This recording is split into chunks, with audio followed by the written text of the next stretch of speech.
하나님이 주시는 말씀 고린도후서 1장 13절에서 17절입니다. 고린도후서 1장 13절에서 17절입니다. 한 절씩 교독하겠습니다.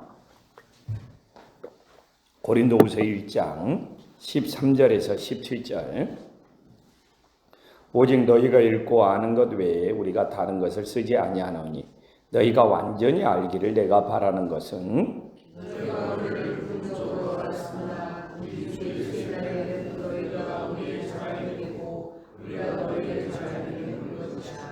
내가 이 확신을 가지고 너희로 두 번 은혜를 얻기 위하여 먼저 너희에게 이르렀다가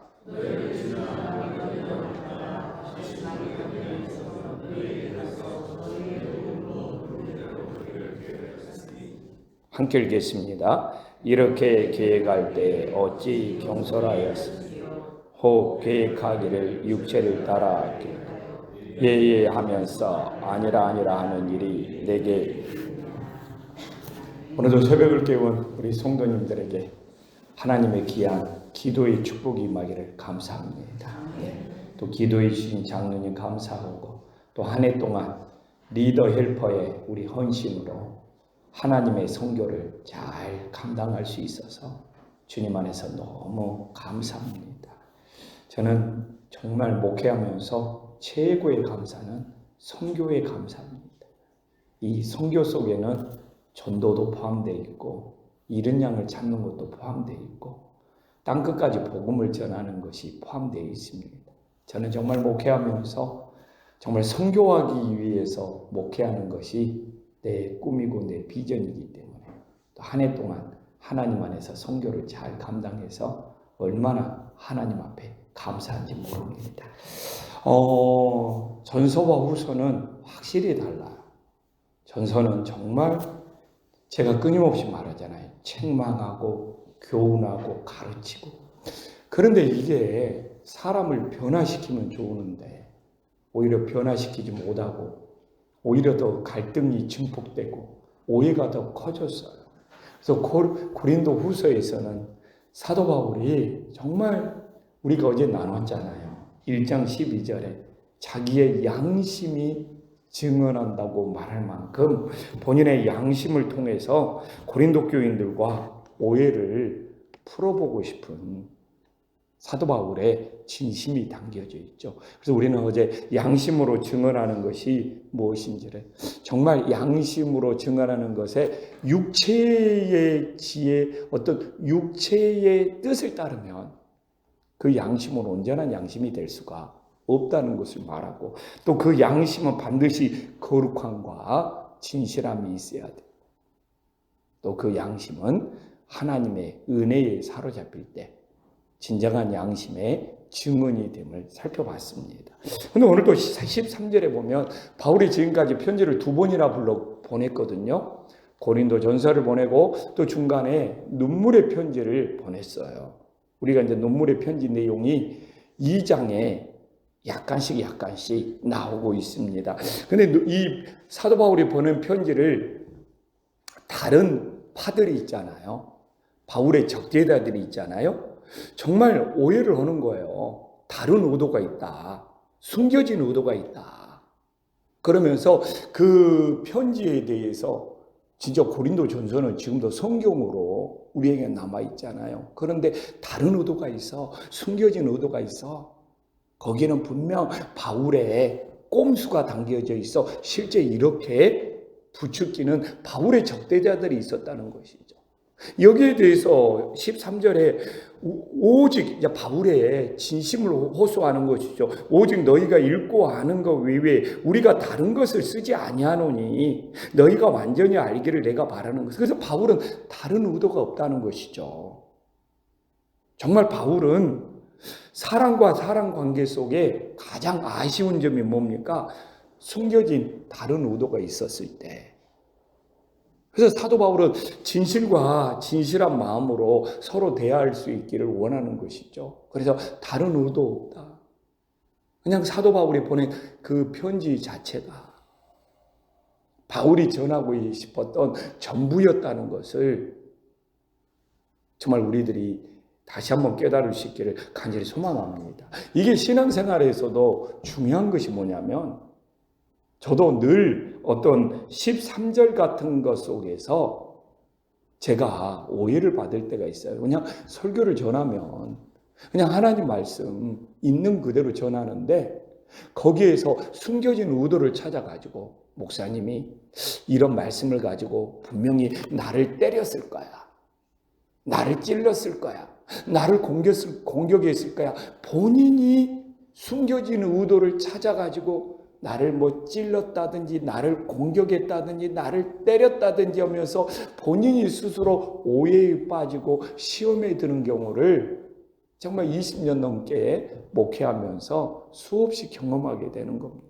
나는 그냥 하나님의 말씀을 있는 그대로 전하고 하나님의 말씀을 최선을 다해서 풀고 가끔은 하나님의 말씀이 너무 추상적이면 그냥 지금 이 시대로 비유하면 우리의 현실에 비유하면 지금의 교회에 비유하면 해서 전하다 보면 지금의 교회에 비유한 것은 누군가를 공격하고 누군가를 때리기 위해서 그렇게 오해로 받아들이는 걸 보면 깜짝깜짝 놀래고 나도 모르는 사실인데 전혀 의도하지 않았던 건데 그래서 우리는 정말 오늘 13절처럼 내가 편하게 신앙생활을 하면 그냥 그 자체를 숨겨진 의도 없이 있는 그대로 받아들일 수 있는 은혜의 역사가 있기를 간절히 소망합니다. 그래서 저는 제 선배 목사가 그런 이야기 하더라고요.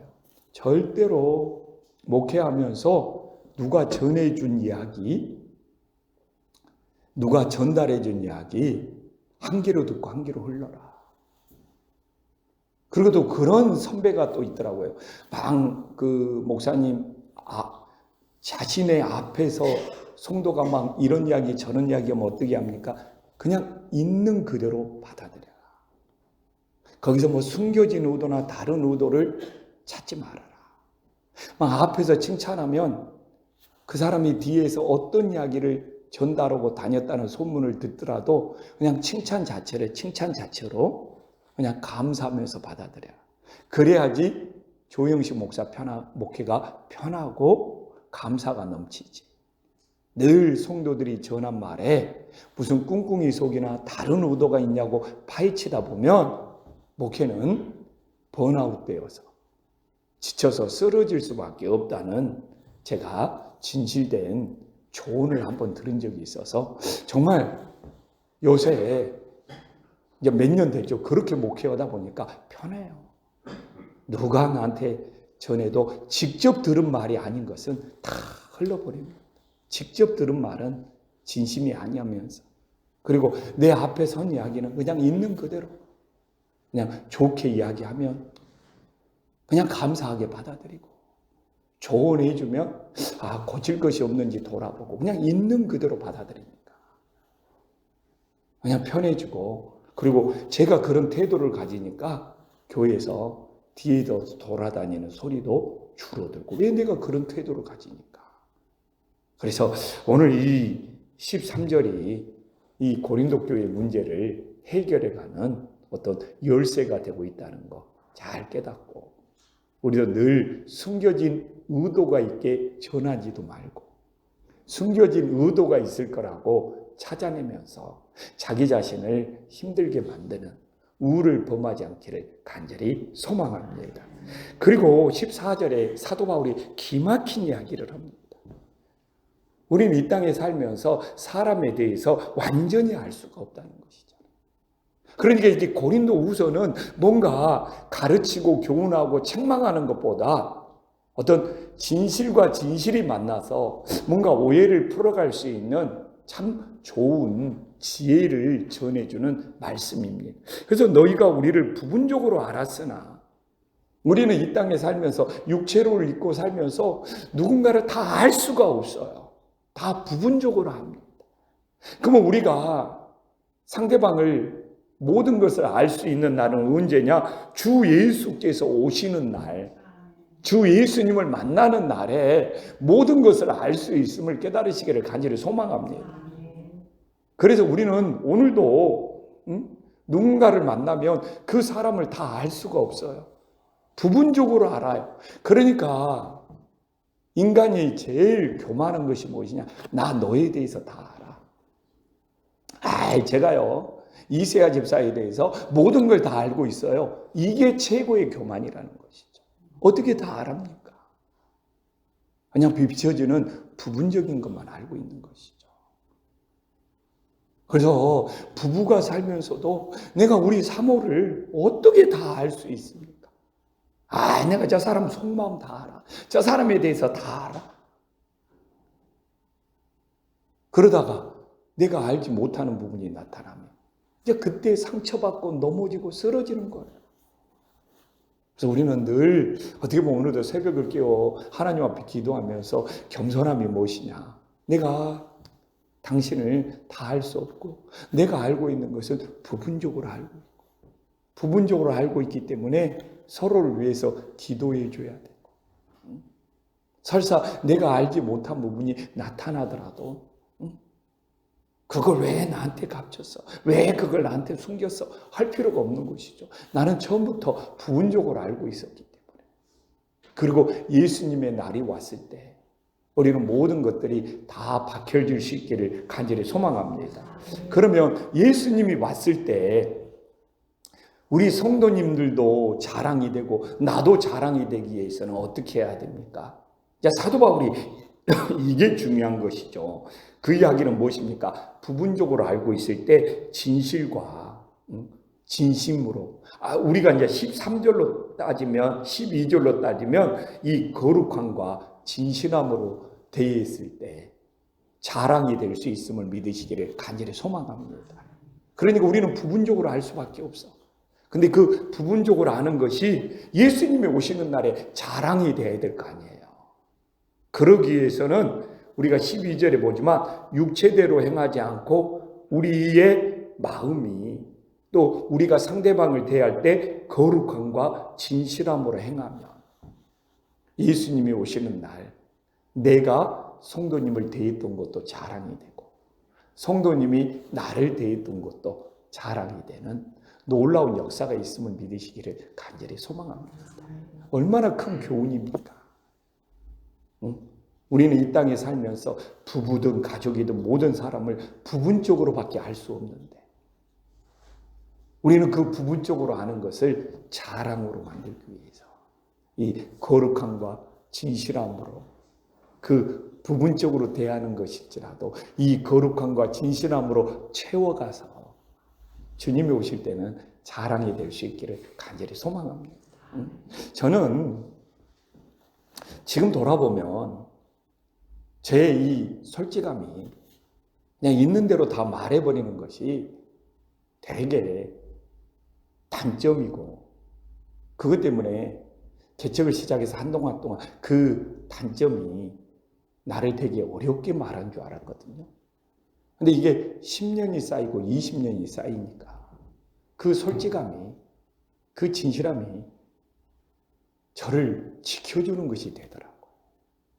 그 솔직함이 전부요. 그 진실함이 전부요. 다른 것이 없어. 이게 쌓이고 쌓이니까. 처음에는 이게 굉장히 단점이었는데 왜 하지 않아도 되는 이야기를 했냐고. 근데 그게 진실이고 그게 전부거든. 그러니까 내가 어쨌든 성도님들을 솔직함으로 대하고 진실함으로 대하니까.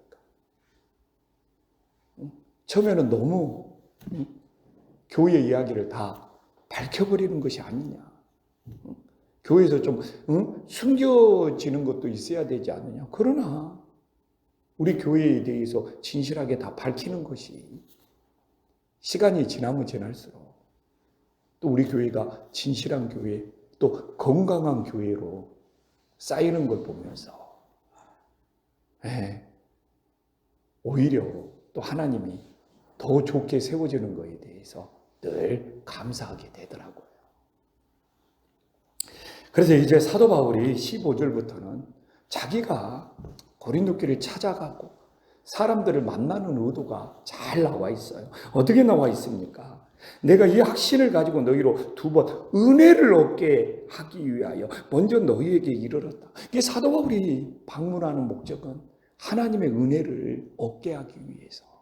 뭐 상처를 주거나 갈등을 주거나 교회를 뭐 힘들게 하는 것이 아니라 우리가 서로 은혜를 받을 수 있도록 서로 섬기고 서로 돕는 존재가 될 수 있기를 간절히 소망합니다.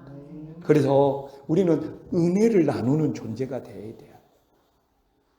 그러니까 우리는 나는 놀라워요. 사도 바울이 12절에도 정말 하나님의 은혜로 행한다고 그러고 또 오늘 15절에도 내가 확신을 가지고 너희로 두 번 왜 갔느냐? 은혜를 얻기 위해서. 그래서 제가 사도 바울을 이렇게 새벽마다 서신을 나누면서 제가 그런 사도 바울에게 어떻게 보면 목회하는 목회자들에게 최고의 스승은 사도 바울이 되어야 된다고 생각을 합니다. 예수님은 나의 구원자고 예수님은 나를 부활시키는 분이고 그 다음에 목회의 최고의 스승은 사실 이준표 목사님도 아니에요. 같이 은혜 받았던 어떻게 보면 내 이 육신의 이 땅에 있을 때 그렇지만 목회의 최고의 스승은 사도 바울인 것이죠. 그래서 사도 바울을 통해서 제가 깨닫는 거 우리 부목사들한테 주일날 우리 성도님들이 은혜 받고 돌아가게 해야 돼요. 지금도 제가 갈라디아서 6장 심는 대로 거둔다. 이걸 통해서 우리 성도님들이 은혜 받도록 해야 된다. 이 마음이 목양의 마음이고 사도 바울을 따르는 마음이고 예수님께 영광 돌리는 마음이 됨을 믿으시기를 간절히 소망합니다. 근데 이거 하나가 모든 것이 달라져요. 우리 장로님들이 또 앞에서 권사님들이 대표 기도하면서 내 기도를 성도님들이 은혜 받도록 해야 된다. 이 마음 하나로 딱 준비하면 저는 기도 내용이 달라질 줄 믿습니다. 근데 이 중심이 없으면요. 은근히 기도 속에 다른 의도가 담겨버릴 수 있거든요. 그러나 내가 이 기도를 준비해서 어떻게든지 성도를 은혜 받게 해야 된다. 근데 우리가 목장 모임을 할 때도 성교회 모임을 할 때도 성도님들을 만날 때도 오늘 정말 15절처럼 어떻게든지 은혜를 받도록 하는 모임이 되어야 된다. 이번에 우리가 성교 파자회를 하면서도 내가 준비하는 모든 것들이 준비하면서도 은혜 받고 모든 성도님들이 이걸 먹든지 마시든지 은혜 받도록 해야 된다. 이 마음이 정말 교회를 살리는 마음이 됨을 믿으시기를 간절히 소망합니다. 그래서 내가 어디 가서든지 어떤 기도 어떤 만남 그래서 오늘도 우리가 많은 만남 많은 모임이 있을 수 있어요. 근데 내가 어떻게 해서든지 예수님을 믿는다는 증거는 은혜를 서로 얻도록 세상에 가서 우리가 일을 하더라도 서로 은혜를 얻도록 정말 하는 것이 하나님을 최고로 섬기는 거고 주님을 따르는 일이 됨을 믿으시기를 간절히 축원합니다. 그래서 우리 김포한신교회는 모든 것들이 서로 은혜를 얻는 예배, 은혜를 얻는 모임, 은혜를 얻는 기도회가 될 수 있기를 간절히 축원합니다.